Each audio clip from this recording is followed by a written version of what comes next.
안녕하세요. 사연 읽어주는 남녀입니다. 오늘도 와주셔서 감사합니다. 구독과 좋아요 부탁드리며 오늘의 사연 시작하겠습니다. 비가 주룩주룩 오는 날이었습니다. 사실 저처럼 구두수선을 하는 사람들에게 비 오는 날은 썩 반갑지 않지요. 한평 남짓한 공간에 우산 들어오고 비 젖은 신발 들어오면 금방 아래쪽은 물이 고이고 신발 수선하는데도 힘들거든요. 아무리 박박 불광 내고 물광 내도 티도 별로 안 나고 바닥창을 갈아내려면 밖으로 나가 기계를 갈아야 하는데 비가 오면 그것도 힘들죠. 비 들이칠까봐 작은 쪽창까지 닫고 나면 본드 냄새에 어지럽고 말입니다. 그리고 무엇보다 손님이 없습니다. 누가 비 오는 날 좋은 신발 신고 와서 닦아달라 하고 굳이 수선을 맡기겠어요? 정말 어쩔 수 없이 바닥이 떨어져 물이 새가지고 신경질 내는 손님이나 있죠. 그래도 가게를 닫을 수 없는 건 그래요. 돈 때문입니다. 돈이 돌고 돌아 돈이라지만 그 돌고 돈다는 게 왜 저한테만은 그렇게 순서가 안 오는지 17살 때부터 단 하루를 제대로 쉬어본 적이 없는데 늘 돈은 없더라고요. 그런데 그날은 비가 와도 아무렇지 않았습니다. 아니, 폭풍우가 몰아쳐도 괜찮을 것 같았어요. 아이고 우리 사장님, 내가 우리 구둑방 사장님이 집 사는 걸 다 보네. 아이 내가 왜 눈물이 나지? 고마워 최 사장. 여기 집에 들어간 돈 중에 그 뭐냐 현관 타일 정도는 우리 최 사장이 해준 거나 다름없지 뭐.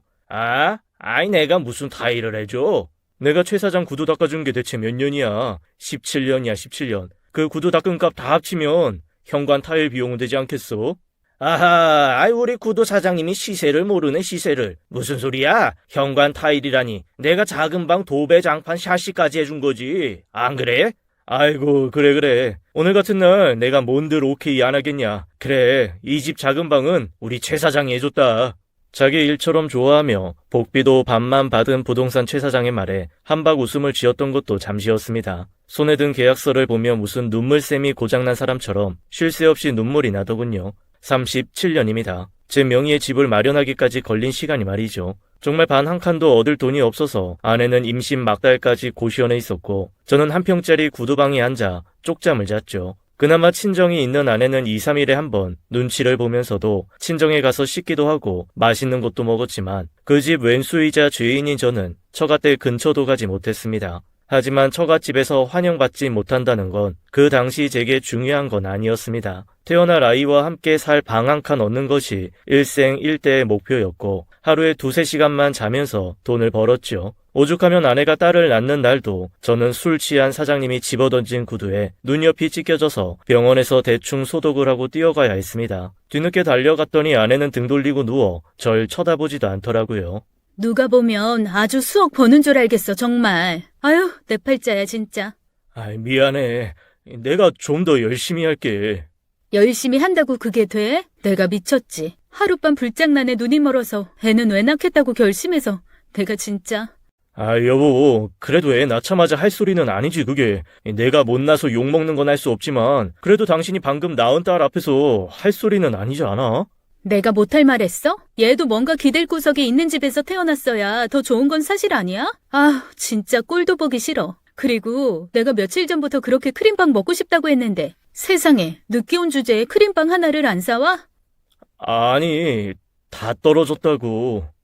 핑계도 좋다. 크림빵 파는 빵집이 어디 하나밖에 없니? 그 손에 들린 거 그거 소보루빵이지? 크림빵보다 200원 싼 거. 나 안 먹어. 안 먹는다고. 너나 먹어. 그놈의 소보루. 아우 진짜 내 팔자. 사실 그때는 저도 잘한 게 없었죠. 아이 낳은 아내가 며칠째 먹고 싶어한 크림빵 대신 모아서 싸게 파는 소보루를 집어들고 간 건 제 잘못입니다. 그런데 한 입 먹고 느끼하다고 안 먹을 게 뻔한 데다가 소보루빵 3개보다 크림빵 1개가 비쌌거든요. 우유랑 먹으면 크림빵 같은 맛이 나기도 하니 망설이다가 그냥 소보루를 사간 거죠. 평소에는 그렇게 구박을 하고 나서도 소보루랑 우유랑 해서 맛있게 먹었기에 그때도 솔직히 고민은 좀 했지만 먹겠거니 사갔는데 아내는 아마 그게 몹시 화가 났었나 봅니다. 죽는 날까지 소보루는 입에도 안 대더라고요. 그리고 평소에 입버릇처럼 하던 팔자야, 내 팔자야 하던 말을 더 자주 하기 시작했죠. 아내는 팔자 타령이 입에 밴 사람이었습니다. 처음부터 그랬던 건 아니고요. 곱게 자라서 대학 다니던 아가씨인 아내를 처음 만난 건 집 근처 시장 만두집이었습니다. 아내가 그 집 만두를 좋아해서 집에 가는 길에 늘 사가지고 들어갔고 저는 그 만두집 근처 구두방에서 구두수선을 배우면서 앞뒤 남는 시간은 시장 심부름을 하고 돈을 벌었거든요. 화려하고 눈에 띄는 거 좋아하는 아내와 그저 돈 버는데 목숨 건 제가 유일하게 마주치는 곳이 바로 그 만두집이었습니다. 만두집 할머니는 젊은 사람이 열심히 산다며 꼭 제가 가면 메뉴에도 없는 특제 만둣국을 해서 먹으라고 놓아주셨는데 어느 날부턴가 아내가 그걸 자기도 먹게 팔아달라고 하더라고요. 사장님, 저도 저 만둣국 주세요. 저한테도 좀 파세요. 아유, 저건 파는 거 아닌데. 내가 여기 구두집 총각의 아들 같아서 그냥 집밥처럼 해주는 거야. 그럼 저는 딸이나 며느리다 생각하고 해주시면 되겠네요. 저도 만둣국 먹고 싶어요. 네? 처음이었습니다. 뭔가 고민도 별로 없어 보였고 하고 싶은 거, 갖고 싶은 거, 먹고 싶은 거는 자연스럽게 다 할 것 같은 사람을 보는 게 말입니다. 아내의 당당한 애교에 만두집 할머니는 반쯤은 어이없고 반쯤은 귀여우셨는지 그날 아내에게 만둣국을 내어주시더라고요. 그렇게 만두집에서 메뉴에도 없는 만둣국을 각자 먹다가 어느 날 우연히 한 테이블에서 먹게 되고 그렇게 연애인 듯 아닌 듯 만나다 하룻밤 같이 보냈는데 그때 딸이 생겼습니다. 저도 아내도 결혼은커녕 제대로 연애를 한 것도 아니었기에 둘 다 적잖게 당황했습니다. 아마 그 즈음부터였던 것 같아요. 아내가 팔자 타령을 했던 것 말이죠. 당연히 처가댁에서는 인정 못한다 펄펄 뛰셨는데 의외로 아내가 아이를 낳겠다고 고집을 부리더라고요. 물론 임신 막달에는 괜히 낳으려고 결심했다. 내가 너무 섣불렀다. 아이고 내 팔자야. 소리를 하루 종일 해댔지만 말이죠. 그렇게 딸이 태어나고 처음에는 젖도 물리면서 신경질을 내던 아내였지만 그래도 아이는 예뻐했습니다. 아니 지금 생각해보면 아이를 꾸미는 걸 좋아했던 것 같아요. 인형처럼 잘 꾸며서 데리고 다니면 사람들이 아이가 엄마 닮아 예쁘다느니 아기 엄마처럼 안 보이게 젊고 어려 보인다느니 하는 말이 듣는 게 좋았던 거죠. 예전처럼 화려하게 사람들 시선 받으며 살 수 없는지라 그게 본인 마음을 볶을 때면 온 집안을 뒤집게 성질을 부리긴 했지만 그래도 전 행복했습니다. 아내가 없으면 딸도 없었을 거고 제 박복한 인생의 가족도 없었을 테니까요. 그래서 팔자 타령하는 소리도 그냥 한 귀로 듣고 한 귀로 흘리기 시작했죠. 사실 처음 몇 년은 그 소리가 그렇게 듣기 싫었는데 익숙해지니 아무렇지도 않더라고요. 그리고 딸이 5살 되던 해 아내가 시름시름 앓다가 갑자기 세상을 뜬 다음부터는 그 팔자 타령 소리도 그리워지곤 했습니다. 아내의 성격과 성향을 꼭 닮은 딸은 화려한 것을 좋아하고 눈에 띄고 싶어하는 아이였죠. 혼자 키우기 너무 버거웠지만 그래도 최선을 다했습니다. 아내 살아생전 그렇게 저를 미워하셨던 장인 장모님도 손녀는 예뻐하셨고요.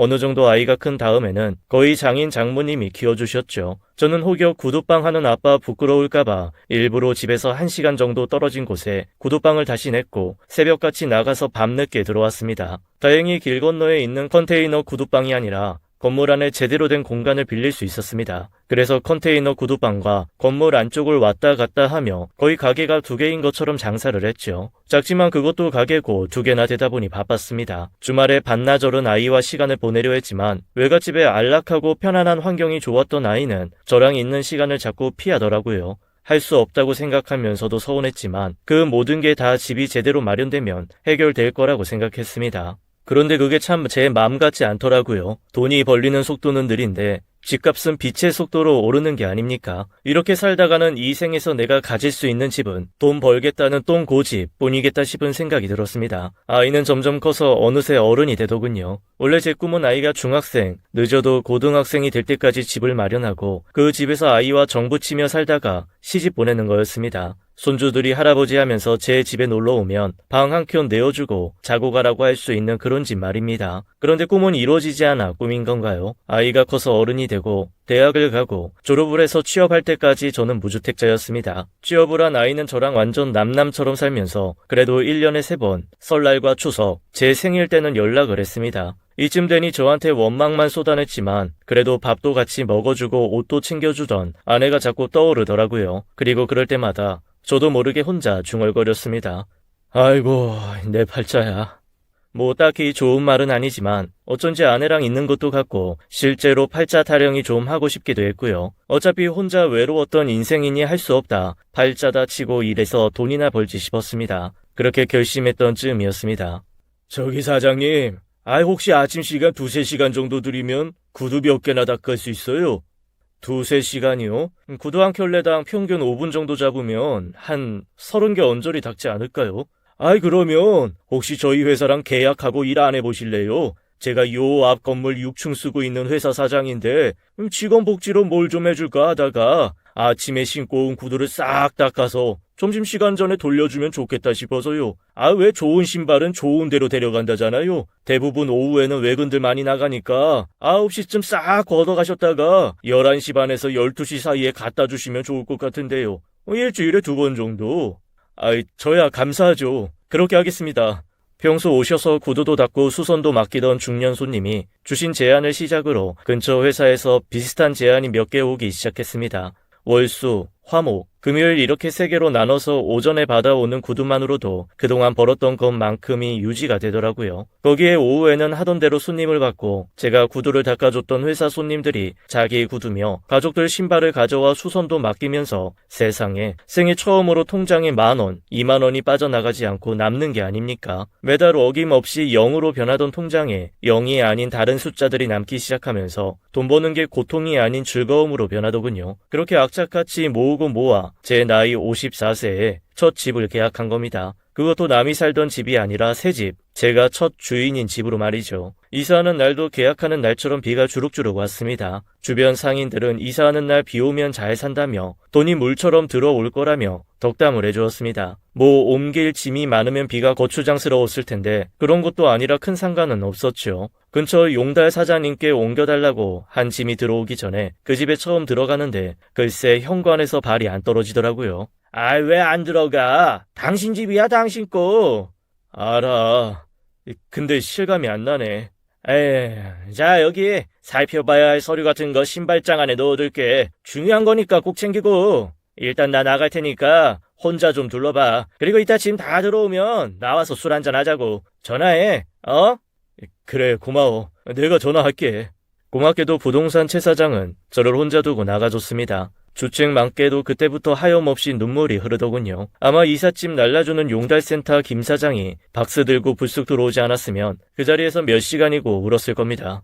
아니, 아무래도 그렇지. 아이, 짐이 박스 5개가 끝인 이사는 내가 용달 인생 40년 만에 처음 본다, 진짜. 형님도 저 어떻게 살았는지 아시잖아요. 그래서 이삿짐 센터 안 부르고 형님한테 도와달라고 한 거예요. 그래도 이 정도일 줄 몰랐지. 아니, 어쩐지 용달도 필요 없고 봉고 하나 있으면 된다고 했을 때 내가 저 사람 왜 저러나 했다. 아니, 그런데 어떻게 가구가 하나도 없어. 어째 제일 큰 가구가 밥상이요. 아니, 뭐 집에서 해먹지를 않으니 브루스타랑 코펠만 있으면 된 거죠. 물 같은 거 대충 밖에 내놓으면 여름 빼고는 시원하게 먹고. 아니, 저희 편의점 이사장님이 냉장고 한 켠 빌려주셔서 거기에 소주랑 맥주는 넣어두고 먹어요. 아이고, 이 웃음 나오네. 아이, 그나저나 아빠 이사하는데 딸은 오늘도 안 와? 아이고, 말도 안 했어요. 바쁘네 괜히 신경이나 쓰지. 에휴, 내가 모르냐. 딸 있고 사유 있음 뭐해. 천의 고아처럼 외로운데. 에휴, 이래저래 맘 오락가락 할 텐데. 아이고, 부동산 최가가 이따 나오라고 했지? 나도 갈 테니까 박스 다 올라오면 괜히 혼자 푼다고 애쓰지 말고 일단 나와서 밥 먹고 그러고 천천히 해. 예, 형님, 감사합니다. 전화 드릴게요. 친형처럼 챙겨주는 김 사장이 어쩐지 짠한 눈으로 절 보던 그때 전화가 울렸습니다. 어? 아, 왜, 누구야? 아, 표정이 왜 그래? 딸인데요. 아이고, 그래도 새끼는 새끼네. 뭔가 지도 마음이 쓰이는 게 있으니까 평생 전화 한 번 없던 게 전화를 한 거지. 아유, 텔레파시요, 텔레파시. 어서 받아봐. 나 짐 가지고 올게. 생일도 아니고 명절도 아닌데 딸한테 문자가 아닌 전화가 온 건 처음 있는 일이었습니다. 정말 김 사장님 말씀대로 텔레파시라도 통한 건가 싶어 기쁘게 전화를 받았죠. 그래. 어쩐 일이야? 아빠, 가게에 안 계시던데 어디예요? 가게를 갔어? 아니, 문도 안 잠그고 가게를 비워요? 길가에 있어서 아무나 막 들어가고 그럴 텐데. 그제야 딸이 제 본 가게는 건물 안에 있고 밖의 가게는 그냥 왔다 갔다 하면서 간단한 수선을 하는 곳이라는 걸 모른다는 사실을 깨달았습니다. 하긴 뭐 말할 시간이나 기회가 있었어야 말이죠. 그래도 길에 있는 그 작은 컨테이너를 보면서 아빠 가게라고 문 제대로 안 잠근 걸 걱정해주는 게 고맙더군요. 아빠 오늘 이사했어. 이사요? 어디로? 무슨 돈으로? 아빠 돈 열심히 모아서 집 샀어. 오늘 이사 들어오는 날이야. 아빠, 나한테 그런 걸 왜 얘기를 안 했어? 처음이었습니다. 딸이 뭔가 진심으로 기뻐하며 내게 아빠라고 다정히 불러준 게 말입니다. 와, 평생 멀리만 있는 줄 알았던 행복이 슬금슬금 다가와 손 내미는 것 같았죠. 아니, 집 좀 정리하고 고서방이랑 같이 한번 오라고 하려고 했지. 사위랑 딸이랑 같이? 뭘 같이 가. 이삿날인데 딸이 얼굴도 안 비친다고 사람들이 얼마나 욕을 할 거야. 진짜. 주소 불러봐요. 내가 지금 갈게. 딸에게 주소를 알려주고 서 있는데 가슴이 콩닥거리며 뛰기 시작했습니다. 쑥스럽지만 여자친구가 놀러 오겠다고 한 것 같고 그냥 괜히 이 집이 더 좋아지고 그러더군요. 마침 박스를 들고 올라온 김 사장이 슬그머니 제 얼굴을 살피더니 씩 웃었습니다. 아이, 얼굴 갑자기 확 좋아졌다. 형님 말이 맞나봐요. 텔레파시. 그 녀석이 글쎄 말 안 하고 이사했다면서 펄펄 뛰더니 지금 오겠다네요. 아이고, 이 집이 복집인가 보다. 아주 오자마자 일이 다 슬슬 풀리네. 내가 저기 부동산 가서 말할게. 오늘 저녁 우리랑 안 먹을 수 있다고. 에이, 무슨 밥까지 먹고 가겠어요. 말은 그렇게 하면서도 전 내심 딸이 밥도 같이 먹고 이부자리 없지만 하룻밤 자고 갔으면 싶기도 했습니다. 그렇게 딸이 올 때까지 얼마나 설레던지 박스 하나 풀지 못하고 현관에서 서성였죠. 아빠! 거의 3년 만에 만난 딸은 깜짝 놀랄 만큼 자기 엄마랑 똑같은 얼굴이었습니다. 얼굴 반만한 큰 귀걸이에 짙은 립스틱, 목이며 손가락에 그득한 장신구를 보니 누가 봐도 우리 죽은 마누라 딸이더군요. 아이, 왔어! 아니, 아직 짐 다 안 들어왔어요? 딸랑 박스 5개 들어온 거야? 보통 가구부터 들어오지 않나? 아니, 이게 다야. 이게 다라니? 냉장고는? 식탁은? 침대는? 없어. 세상에, 말이 돼요? 진짜, 아빠 이러고 살았어? 안 되겠다. 나랑 같이 좀 나가요. 제 볼품없는 이삿짐을 보던 딸이 고개를 절레절레 젓더니 바로 절 끌고 나갔습니다. 그리고는 근처 전자 매장으로 가더라고요. 세상에, 저는 제가 드라마의 주인공이 된 줄 알았습니다. 어쩌면 그렇게 물건 고르는 것도 지 엄마랑 똑같은지 쓱 보고 이거요, 한번 훑어보고 저거요. 옆에서 제가 말릴 새도 없이 딸은 냉장고, 세탁기, 전자레인지, 가스레인지에 공기청정기, 안마 의자까지 턱턱 카드를 긁었습니다. 야, 아빠 이런 거 없어도 돼. 너 그러고 이렇게 돈 써도 괜찮아? 고서방이 뭐라고 하지 않겠어? 괜찮아. 다 고서방이 사는 거예요. 아니, 집만 사면 뭐해? 집은 채워넣는 재미지. 전자제품을 싹 사서 배달시킨 딸은 바로 저를 데리고 근처 가구점에 갔습니다. 평소 반찬도 한 번씩 나눠주고 가끔 집에서 가족들이 삼겹살 구워 먹을 때 와서 같이 먹으라고 초대도 해주곤 하는 누나가 하는 가구점이었습니다. 지금 가게 자리를 얻기 전에는 따로 가게 얻어 월세 내면서 돈 버리지 말고 자기 가게 한쪽에 구두수선 자리를 해줄 테니 거기서 수선하라고 해줬던 고마운 사람이었죠. 사실 가구점에 깃들어서 월세도 안 내고 매끼 밥도 얻어먹으면서 지금 가게를 얻을 기초 자금을 모은 것이라고 볼 수 있죠. 어머, 우리 구두 동생 어쩐 일이야? 누님, 여기 우리 딸. 제가 가끔 속을 털어놓는 누님이었기에 그 누님은 딸이 평소에 저한테 어떻게 하는지, 제가 어떤 마음을 가지고 있는지 잘 알고 있었습니다. 당연히 딸을 보는 눈이 곱지 않았죠. 딱 봐도 잔소리 한 바가지는 쏟아내고 싶어하는 얼굴이었습니다. 아니, 생일도 명절도 아닌데 어쩐 일이래? 뭐 필요한 거 있어요? 가구점에 가구 보러 왔죠. 저희 아빠 이사하셔서 가구 좀 하려고요. 따님이 사드리게? 저건 얼마예요? 저건 너무 젊은 디자인이라 아빠가 쓰시기엔 저 옆에 나무로 장식 짜서 붙인 저게 더. 아니요, 저 하얀 거요. 침대랑 세트로 된 거. 로코코풍인가? 저거 완제품 수입이라 가격이 좀 나가요. 네네, 저거 침대 퀸 사이즈랑 옆에 탁자, 그리고 화장대까지 세트로 배송 좀 해주세요. 그리고 저 싱글 침대 하나랑요. 식탁은 저걸로 주시고. 4인용 맞죠? 소파는 저거. 소파 테이블은 저 옆에 저거 괜찮네요. 화장대 의자랑 싱글 침대 옆에 둘 협탁 하나는 알아서 서비스로 챙겨주세요. 딸은 순식간에 가구 쇼핑까지 마쳤습니다. 당일 배송은 어려울 것 같고 언제쯤 돼요? 남양주 창고에서 오면 되니까 오늘 가능해요. 이따 저녁 때라도 올려다 드려요. 좋네요. 많이 샀으니까 배송비는 쏘세요 그냥. 도착하기 전에 전화 주시고요. 아빠 가자. 이불 사야지. 눈 깜짝할 사이에 집에 들어찰 가구를 싹 구입한 딸은 저를 이불 가게로 데리고 가서 이불까지 전부 마련해주고는 바로 부엌 살림 1습을 구매하더군요. 세상에나, 제가 집을 사는 데는 37년이 걸렸는데 딸이 그 집을 채워 넣는 데는 불과 3시간이 안 걸리더라고요. 너 진짜 괜찮아? 아니다. 내가 고서방에게 전화라도. 아우, 됐어. 이제 고서방 아니야. 나 이혼했어. 뭐?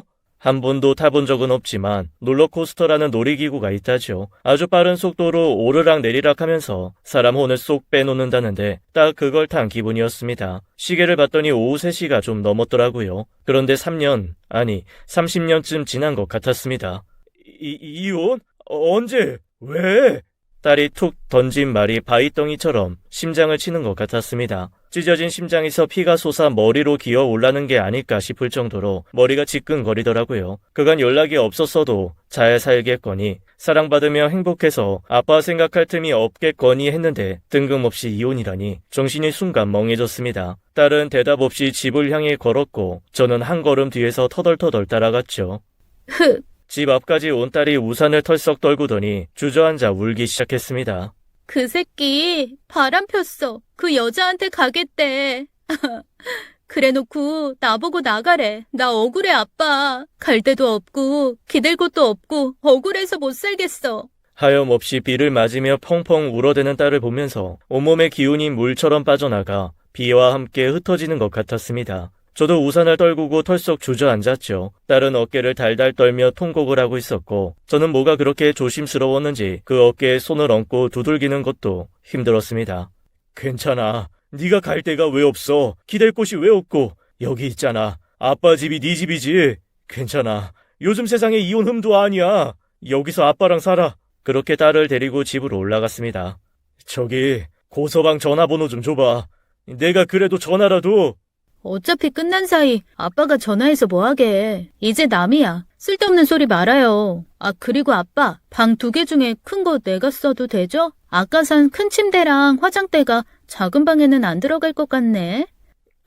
그래, 너 써. 아빠는 괜찮아. 작은 방도 아빠한테는 충분해. 그 작은 침대랑 협탁이랑 들어가면 딱 될 거예요. 큰 방에 붙박이장 있어서 내 옷 넣기도 좋고. 그럼 가구 들어오고 내일 내가 짐 가지고 들어오면 되겠네. 너 그럼 지금은 어디 있는 건데? 친구 집에서 신세 지고 있었지. 걔 남편 보기도 민망하고 애들 방에 끼워서 자는 것도 미안하고 했는데 잘 됐지 뭐. 고마워요 아빠. 그럼 일단 여기서 자고 내일 가서 짐 가져와. 뭐하러 그 집 애들 또 가? 그래도 몇 달을 먹여주고 재워줬는데 어떻게 그래요. 가서 자고 내일 이사 들어올게요. 가구 잘 받아놔요. 내일 올게요. 하다못해 밥이라도 먹고 가려나 했건만 딸은 엉덩이에 불이라도 붙은 듯 순식간에 사라지고 말았습니다. 비 냄새가 축축한 새집, 텅 빈 거실 한가운데 앉아 저는 한참을 생각에 빠져 있었습니다. 딸이 시킨 가구와 가전이 속속 들어왔지만 전혀 마음이 풍족하지 않았습니다. 아니 이거 다 고서방이 사는 거라고 하더니 이혼한 마누라 아빠한테 이런 걸 사줄 리는 없고. 아니다. 지가 바람 펴서 이혼한 거니까 위자료 같은 거 그런 거 비슷한 걸로 해준 건가? 딸 취향이 고스란히 드러나는 화려한 가전과 가구는 제 좁은 집에 전혀 어울리지 않더군요. 그렇게 넓어 보였던 집이 순식간에 반토막도 안 되게 보이면서 제 마음도 답답해지기 시작했습니다. 가구 배달도 끝나고 가전 설치도 다 끝나자 해가 지더군요. 분명 한 끼도 안 먹었는데 배도 안 고프고 심란함에 헛배만 불러왔습니다. 불도 켜지 않고 멍하게 앉아있는데 벨이 울리더라고요. 혹시 딸이 왔나 싶어 불이 나게 문을 열었더니 밖에 가구 전문이 부동산 사장, 용달 사장이 서 있었습니다. 아니 이사한 날 왜 혼자서 청승을 떨어? 딸 밥 안 먹고 갔어? 아주 딸이 큰 돈 썼다고 시장 바닥에 소문이 자자하던데. 참 이상하죠. 평소 할 얘기 못할 얘기 다 털어놓는 사이인데 이상하게 딸이 바람핀 사위 때문에 이혼하고 나랑 같이 살게 됐다는 얘기는 차마 입이 안 떨어지더라고요. 내 얘기가 아니라 자식 얘기여서 그랬나 봅니다. 그럼 큰 돈 썼지. 사위가 해외 출장을 길게 가는 바람에 못 와봐서 미안하다고 다 사주라고 그랬대. 그리고 사위가 집 비우는 동안 지가 와서 같이 살면서 나 밥도 해주고 살림도 해주고 그런다고 했어. 오늘은 그 출장 짐 챙겨준다고 갖고. 어머, 우리 구두 동생 말년에 팔자가 쫙 폈다. 만날 첫날 내 팔자야 하고 부르더니 팔자가 드디어 제자리 찾아왔어. 자자, 다들 저녁 전이쇼. 갑시다. 오늘 내가 삼겹살에 소주 쏩니다. 아이고, 이 짠돌이가 웬일이야. 정말 오래 살고 볼 일이네. 저는 그렇게 아무렇지도 않게 우르르 데리고 나가 처음으로 한 끼 식사에 10만 원이 넘는 돈을 쓰고 들어왔습니다. 아깝지는 않았습니다. 그동안 얻어먹고 신세진 것이 그보다 10배, 20배는 되었으니까요. 그런데 많이 먹지는 못했지만 명치에 어딘가가 꼭 막혀서 도저히 뭐가 안 넘어가더라고요. 결국 애꿎은 술만 들이다 먹고 부동산 최 사장 등에 업혀 들어왔습니다. 다음날 머리가 깨질 듯 아파 물을 찾으며 일어난 시간은 오후 2시. 처음으로 구두방을 열지 못했습니다. 전화에는 거래처 사람들의 문자가 그득하더군요. 일일이 전화해서 사과를 하고 수습을 하고 있는데 밖에서 뭔가 달그락 탕탕 소리가 나는 게 아닙니까? 방문을 열고 나가보니 딸이 부엌에서 뭔가 하고 있었습니다. 아니, 뭔 술을 그렇게 드시고 평생 일밖에 모르는 양반이 일을 다 못 나가요? 여기 북엇국 있어요. 드시고 속 풀어요. 그리고 나 일하는 거 있어서 오후에 나가서 새벽에 들어오니까 기다리지 마시고. 알았죠? 일? 아이, 네가 무슨 일을 해? 아는 언니 옷장사 도와줘요. 나도 생활비는 벌어야 할 거 아니야. 새벽 시장, 야시장 일이라 오후에 나가서 아침에 들어오니까 신경 쓰지 마시라고. 집에서도 거의 마주칠 일 없을 테니 불편하지도 않으실 거야. 내가 네가 왜 불편하냐? 몸 상하지 않게 해, 어? 딸은 북엇국 한 그릇과 밑반찬 몇 개, 그리고 하얀 쌀밥을 식탁에 놓아주고 불이 나게 가방을 챙겨 밖으로 나갔습니다. 마음 같아서는 앉아서 도란도란 얘기라도 하며 밥 한 끼 하고 싶었지만 자기도 이혼 후에 홀로 서기 하면 바쁘겠거니 이해했습니다. 그렇게 평생 처음으로 딸과 함께 사는 삶이 시작되었습니다. 솔직히 함께 사는 삶이라고 하지만 일주일에 딸 얼굴 보는 시간은 10분이 채 안 되었습니다. 제가 새벽에 나가고 나면 그제야 딸이 들어오고 일이 바쁜지 며칠씩 안 들어오는 날도 있었고요. 몇 번 집에는 들어오라 했는데 도매시장에 물건 많이 들어오면 쪽잠 자면서 일해야 한다나요. 그나마 그렇게 대답하고 난 다음부터는 제 전화를 받지도 않더라고요. 그래도 일에 몰두하는 건 나 닮은 구석도 있는 것 같아. 아이, 그래도 어떻게 지 아빠랑 살면서 밥 한 끼를 안 먹어? 아무리 바빠도 그렇지. 아이, 지금 들어와 산지 벌써 4달째지? 일하는 시간이 완전 반대라 그렇지 뭐. 그래도 좋더라. 냉장고에 뭐도 좀 들어가 있고 집에 사람 온기도 남아있고. 아이고, 정말. 아이, 차라리 개를 키워, 개를. 집에 오면 꼬리치며 반기기라도 하지. 아이, 생활비는 내. 생활비? 아이, 구두사장 카드 쓰고 다닌다며. 이번 달에도 또 한도까지 썼어. 한도 낮췄어, 그래서. 아이, 지도 잘 안 풀리고 힘드니까. 아이, 난 그래도 고마워. 아비 노릇 지금이라도 할 수 있고. 그러니 다행이지 뭐. 근데 어떻게 출장을 오래 가고 그러냐? 아무 다른 일 있는 건 아니고. 사업 세팅이 뭐 쉬운가? 그것도 우리나라 아닌 데서. 나 같은 사람은 상상도 못할 큰일이지 뭐. 하긴 내 친구 아들도 저기 그 어디냐, 더운 나라, 두바이인가 아부다비인가 거기 가서 사업한다고 하더니 준비만 한 1년 2년 하긴 하더라. 제 살던 데도 아닌데 힘들지. 아이, 그래도 덕분에 평생 소원하던 딸이랑 살고 됐네 됐어.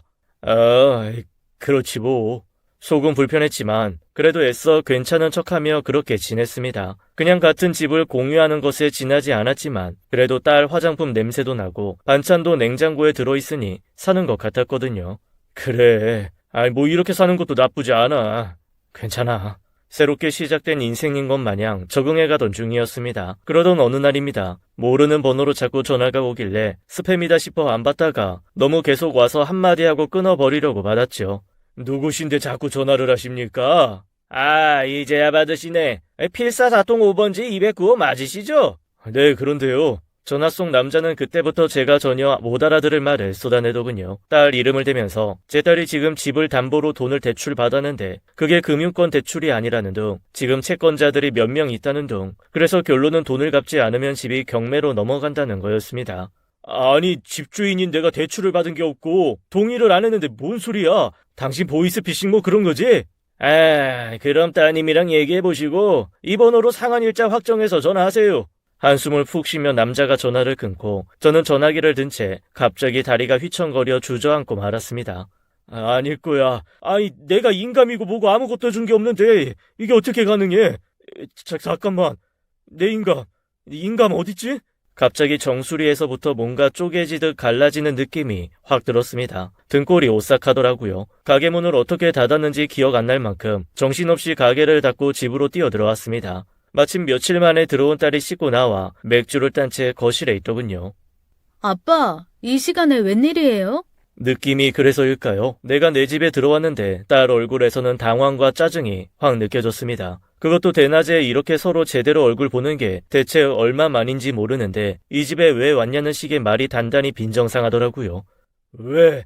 내가 못 올 때 왔냐? 누가 뭐래? 아니, 왜 대뜸 짜증이에요? 너 여기 와서 좀 앉아봐. 저는 마침 잘 되었다 싶어서 딸을 불러다 식탁에 앉혔습니다. 한 번도 그런 적 없다가 제가 그러니 딸도 뭔가 눈치를 보면서 앉더라고요. 솔직히 말해, 너 이 집 담보로 대출 받았어? 무슨 소리야? 내가 어떻게 아빠 이름으로 대출을 받아? 내가 오늘 전화를 받았어. 네가 이 집 담보로 금융권 아닌 데서 대출 받고 여튼 빚을 안 갚아서 이 집 넘어갈 거라고.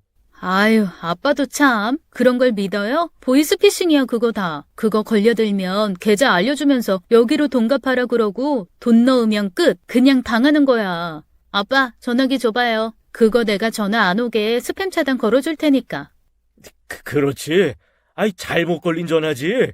아니, 상식적으로 말이 돼? 내가 어떻게 아빠 이름으로 된 집으로 뭘 할 수가 있겠어. 요즘 얼마나 그런 거 꼼꼼하게 보는데. 무시해요, 무시해. 아, 그리고 나 오늘 나가면 한 1, 2주 못 들어와. 그 옷하는 언니 사업이 크게 잘 돼서 내가 지방 매장 하나 여는 거 세팅 도와주기로 했어.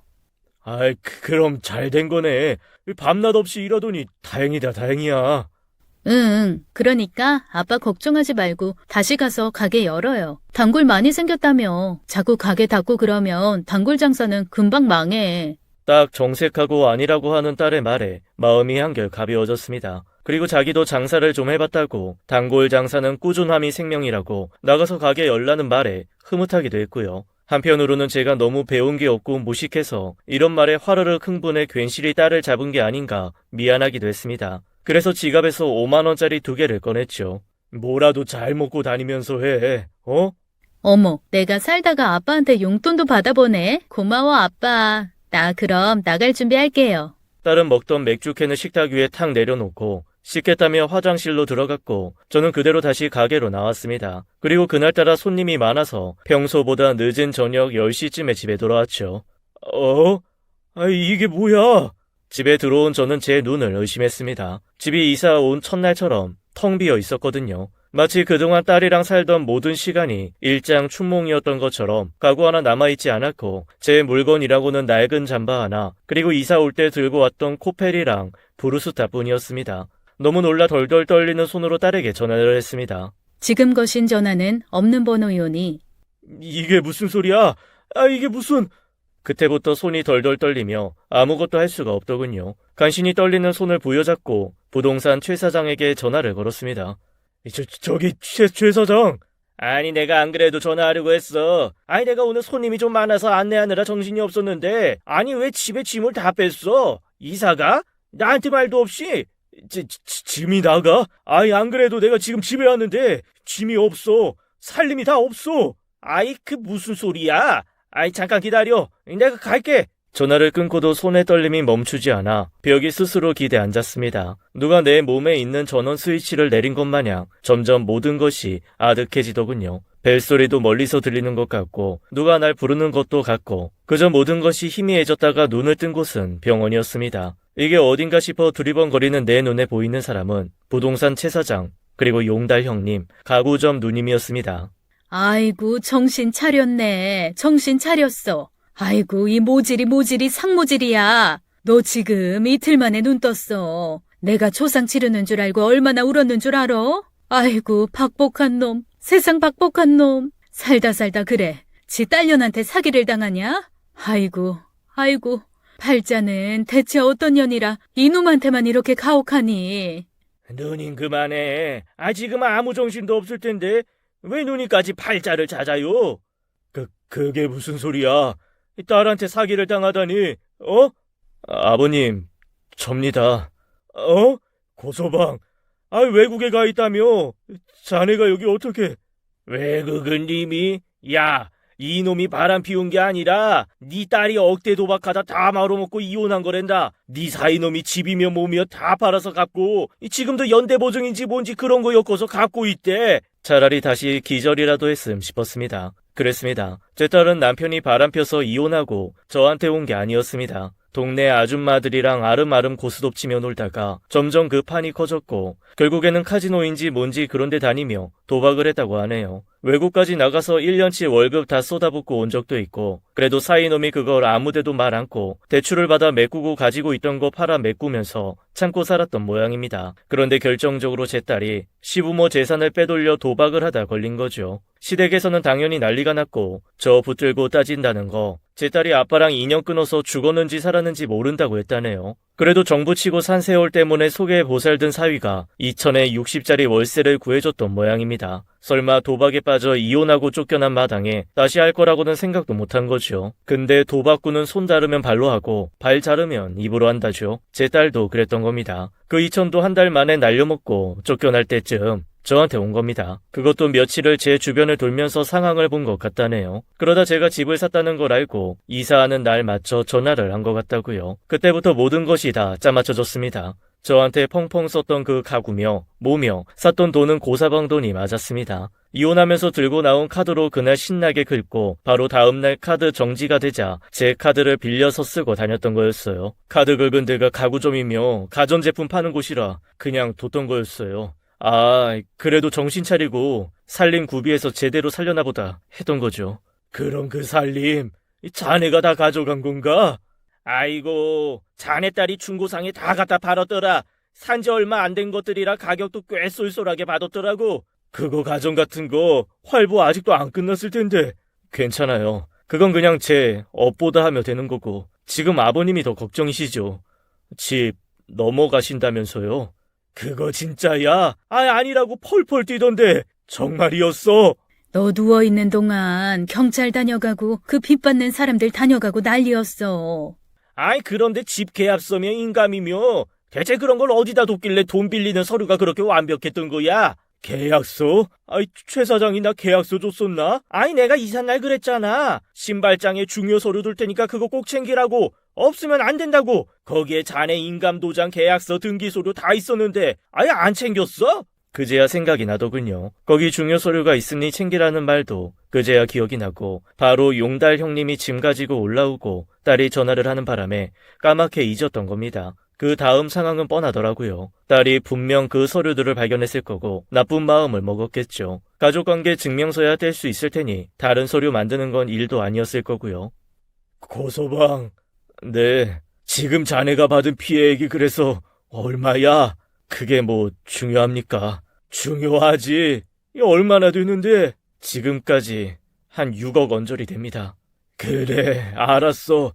내가 죽기 전까지 다는 못 갚아도 갚을 수 있는 데까지는 갚고 죽을게. 미안하네.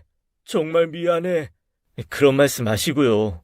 참 이상하죠. 오히려 모든 것이 명확해지니 마음이 차분해졌습니다. 그래, 팔자에 없던 걸 누리려니 이렇게 내가 동티가 나는구나 싶은 생각도 들었고요. 어쩐지 얼마 전에 제 가게를 누가 권리금을 크게 주고 인수하고 싶다고 찾아왔었는데 그걸 딸이랑 논의하기가 싫더라고요. 사실 옮긴 가게 자리가 주변에 큰 빌딩이 여러 개 있는 사거리 한복판인데다가 한쪽 블록은 온갖 가게에 음식점이 들어선 나른 젊은이에게 핫한 곳이거든요. 일반적인 구두수선 가게처럼 작은 트레일러 놓고 한 게 아니라 정식 건물에 한 켠 얻었던 거라 테이크아웃 커피점 정도는 충분히 할 수 있는 곳이기도 하고요. 그거 넘기면 그래도 조그만 월세방 하나는 없고 고서방이 진 부담의 절반 정도는 어떻게 해결될 것 같았습니다. 누님, 나 예전처럼 누님 가게 앞에 공간 한 평만 좀 내주셔. 나 거기서 구두 좀 닦게. 그런 걸 왜 물어보니? 너 내 눈치 보고 그러면 나 서운해, 어? 그러지 말고 내가 가게 한 켠 가벽 세워줄게. 거기서 해, 거기서. 조용히 전화를 꺼냈습니다. 혹시나 하고 연 전화에는 아무 연락도 안 와 있더군요. 가만히 주소록을 열었죠. 주소록에 있는 17명 중 가장 위에 있던 딸을 꾹 눌러 삭제했습니다. 오히려 미련이 사라지고 가진 게 다 없어지니 마음은 편해졌습니다. 너무 내 것이었던 시간이 짧아서였을까요? 일상이 변하지 않은 것만 해도 감사하다 생각하며 하루하루를 살았죠. 원래 하던 가게 자리는 다행히 부동산 최 사장이 열과 성을 다해 팔아준 덕에 생각했던 것보다 권리금도 많이 받고 6달치 월세도 이전비 명목으로 받았습니다. 저한테 가게 인수한 사람이 동갑인데 자기 딸 작은 액세서리 가게 내줄 거라고 하더군요. 그 말을 듣고 가슴 한켠이 찌르르 아팠지만 뭐 어쩌겠어요. 팔자인걸. 미련 없이 가게를 처분하고 아주 잠깐 내 집이었던 집은 고스란히 경매로 넘겼습니다. 3일에 한 번은 딸한테 채무를 졌다는 사람이 전화를 해서 왈왈거리긴 하는데 그것도 용달 형님이 소개해준 변호사를 통해서 어떻게 해결을 해가고 있지요. 잘은 모르지만 법적으로 제가 더 이상 딸의 도박 빚이나 채무에 연관되지 않을 방법이 있는 모양이더라고요. 가족보다 나은, 어쩌면 제게는 진짜 가족일 주변 상인들 도움으로 그렇게 하루하루 살던 중에 어딘지 익숙한 번호로 전화가 왔습니다. 뒷번호가 예전에 딸이 쓰던 것과 같아서 한눈에 딸의 전화란 걸 알 수 있었죠. 사실 그 며칠 전에 경찰이 와서 결국 딸이 지명수배가 당하게 되었으니 연락이 오면 알려달라고 했던 차라 마음을 볶던 중이었는데 딱 전화가 온 겁니다. 여보세요? 아빠, 왜 전화했어? 아빠, 미안해요. 그런데 나도 속은 거야. 고서방이 나한테 위자료 안 주려고 다 꾸민 일이라고. 아빠 나 못 믿어요? 나 지금 너무 힘들어요, 아빠. 나 좀 도와줘, 응? 내가 믿고 기댈 때가 아빠밖에 더 있어? 자식이 뭔지 연락만 오면 당장 달려가 머리채를 잡고 싶은 게 한두 번이 아니었는데 그래도 울며 전화라는 목소리를 들으니 마음이 흔들리더라고요. 하지만 저도 예전의 제가 아니었죠. 가구점 누님이 그랬습니다. 악어의 눈물이라는 말이 있잖아요. 악어가 뭔가 잡아먹으려고 입을 크게 벌리는데 그때 눈물샘이 자극돼서 눈물이 맺힌답니다. 그런데 사람들은 그걸 보고 악어가 뭔가 죄책감에 시달려서 자기도 먹고 살아야 하는데 다른 생명을 잡아먹는 게 미안해서 우는 거라고 착각한대요. 제 딸도 딱 그런 게 아닌가 싶었습니다. 어딘데? 뭐를 어떻게 도와주면 되는데? 있잖아. 나 일단 좀 머물 곳이 필요해요. 사람들 모르게 그냥 쏙새 인연 다 끊고 쉴 곳만 있으면 돼. 그리고 돈 좀 있으면 좋지. 아빠, 나 한 1,000만 원만, 아니 500이라도 있음 좀 보내줄 수 있어요? 내가 이건 꼭 갚을게요. 아니, 아빠가 평생 노력해서 샀던 그 집 내가 꼭 다시 사줄게요. 그러니까 나 돈 조금만 해줘요. 알았어.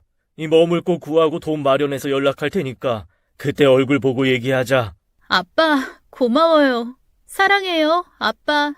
전화를 끊고 나니 세상 처음 느낀 허탈감이 밀려왔습니다. 집을 넘길 때도 가게를 넘길 때도 허탈은 아니었는데 사랑한다는 딸의 마지막 말은 더할 나위 없이 허탈하더군요. 반나절 정도 생각에 생각을 거듭하다가 딸에게 문자를 보냈습니다. 내일 오전에 보자는 거였죠. 딸은 집은 구했냐, 돈은 구했냐, 꼬치꼬치 물어보는 문자만 보내고 전화도 없었습니다. 그리고 다음날 아침 저는 담담한 마음으로 딸과 만나기로 한 장소로 나갔습니다. 몇 달 사이 10kg가 넘게 빠진 저와 달리 딸은 오히려 살이 투실하게 오른 듯한 모습으로 나타났습니다. 아빠, 돈은?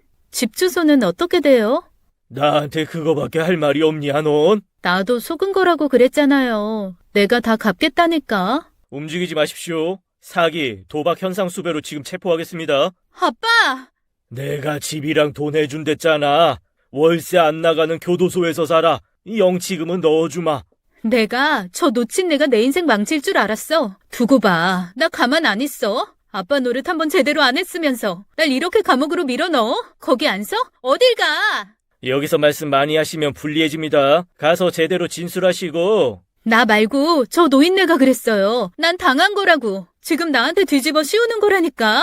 아니, 자기 집담보 받은 대출 어디다 꽁쳐놓고 저러는 거라고. 나 말고 저 놓친 애 잡으라고. 딸은 역시나 끝까지 반성이라고는 없었습니다. 그나마 영치금이라도 넣어줄 마음마저 사라지더라고요. 그리고 주변 사람들 보기 창피한 생각뿐이었습니다. 경찰도 당황했는지 저한테 다른 경찰이 오면 따로 와서 진술해줄 수 있겠냐 묻더군요. 그 와중에도 딸은 계속 저를 딸 팔아먹은 파렴치 안으로 몰아가며 소리를 고래고래 질러댔습니다. 어찌나 악다구니를 해댔는지 다른 경찰 하나가 차에 밀어넣고 고개를 설레설레 저을 정도였죠. 이후로도 내내 딸은 저에게 폭언을 퍼부으며 저주했습니다. 그러거나 말거나 그때마다 제 대답은 하나였습니다. 그래, 내 팔자지 뭐.